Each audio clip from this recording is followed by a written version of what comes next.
With Juan Gonzalez. We turn now to media news. After giving a nearly 6-month tryout for the internet talk show host Cenk Uygur, the cable news channel MSNBC is preparing to instead award its 6 p.m. primetime slot to the Reverend Al Sharpton. MSNBC President Phil Griffin offered Uygur a well-paid but lower-profile on-air slot, but Uygur rejected the offer, saying the decision to demote him was politically motivated. Uygur is known for aggressively interrogating leading Washington figures and challenging the political establishment, which he alleges made some MSNBC executives uneasy. On his internet talk show, The Young Turks, Uygur described what happened last April when Griffin called him into his office. I got pulled in, and they told me, hey, listen, we were just, or it was actually one specific person, the head of MSNBC. He said, I was just in Washington, and people in Washington tell me that they're concerned about your tone. I was like, whoa. Uygur said Griffin also reminded him that the channel was part of the establishment, so he must conduct himself accordingly.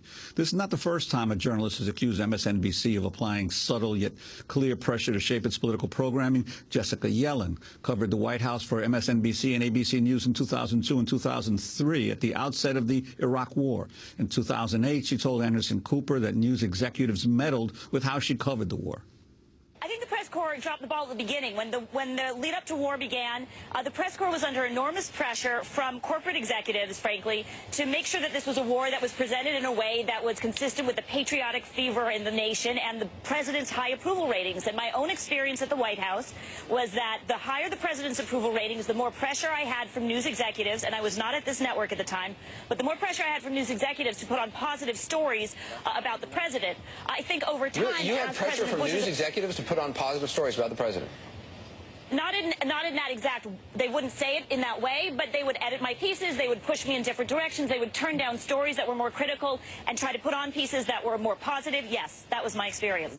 And in that case, she was talking about the Bush administration. That was Jessica Yellen, former White House correspondent for MSNBC. We invited MSNBC to join us today, but they declined. However, MSNBC spokesperson Jeremy Gaines did provide us with the following statement. Quote, Cenk's claims are completely baseless. In fact, we were working on a new contract to develop him into an even bigger television talent. We did have numerous conversations with Cenk about his style, not substance. It's unfortunate he decided to depart in such a negative fashion, he wrote. Dan Pfeiffer, the White House communications director, said Wednesday in an email to the New York Times that his staff did not raise any concerns about Cenk Uygur's show with Phil Griffin or anyone else at MSNBC. So, well, Cenk Uygur's joining us himself from Los Angeles to speak for himself. In addition to his recent primetime talk show on MSNBC, Cenk Uygur blogs at several liberal websites and hosts a popular internet and radio show called The Young Turks. Cenk, welcome to Democracy Now! What happened?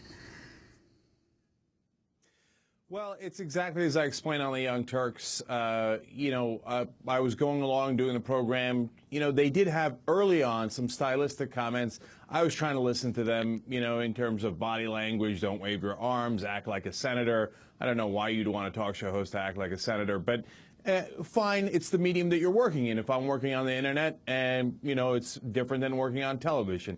And taking those points is no problem at all. But in April, when they pulled me in, Phil Griffin gave me this big speech about how we're the establishment and it'd be cool to be like outsiders, but we're not. We're insiders, and we have to act like it.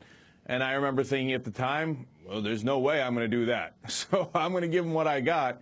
And then if they like it, they like it. If they don't, they don't. And honestly, I didn't know which way they were going to go with it because I know how much they care about ratings.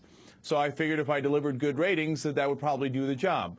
Well, it didn't, because I delivered really good ratings, beating CNN significantly, handily, and also improving upon the numbers from last year. So there's no question about the ratings. And then they pulled me in and said, well, we're going to go in a different direction at 6 o'clock anyway. And when I asked them about it, they didn't really have a good answer as to why, leading me to believe that that giant conversation we had 3 months ago might have been part of the reason.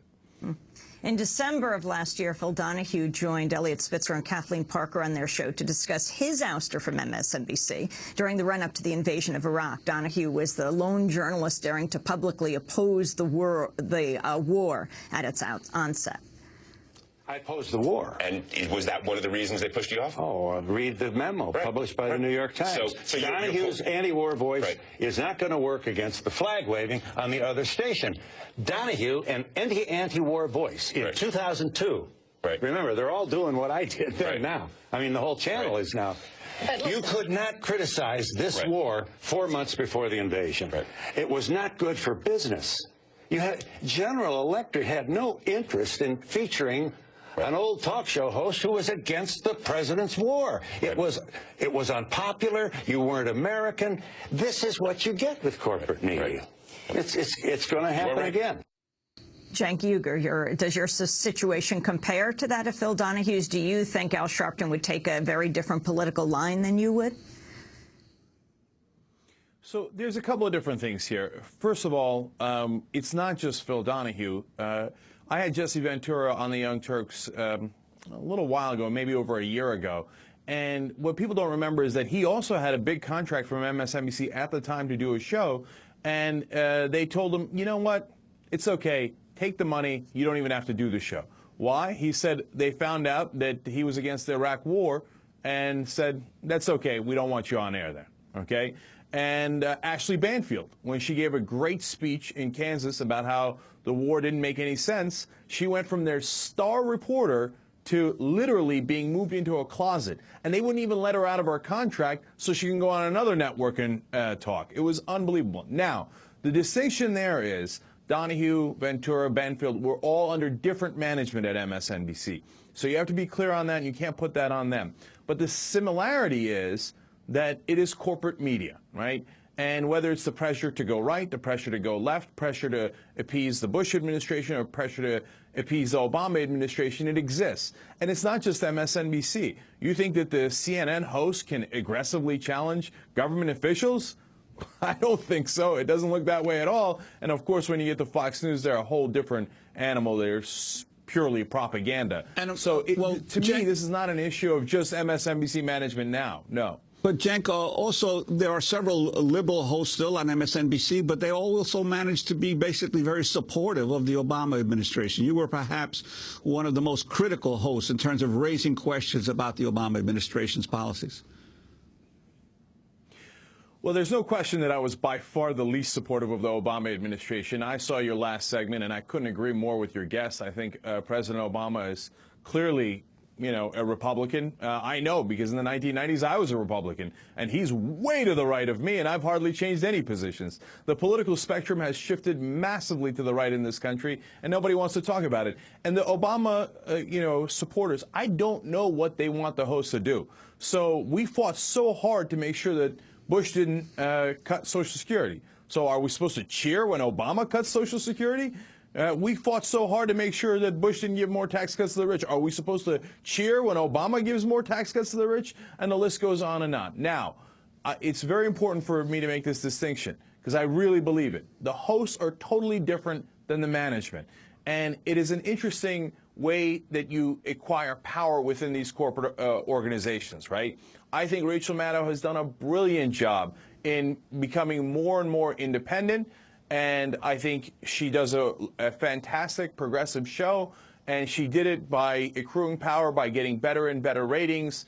So my beef is not with anybody on air at MSNBC at all. I think Ed Schultz does a strong show.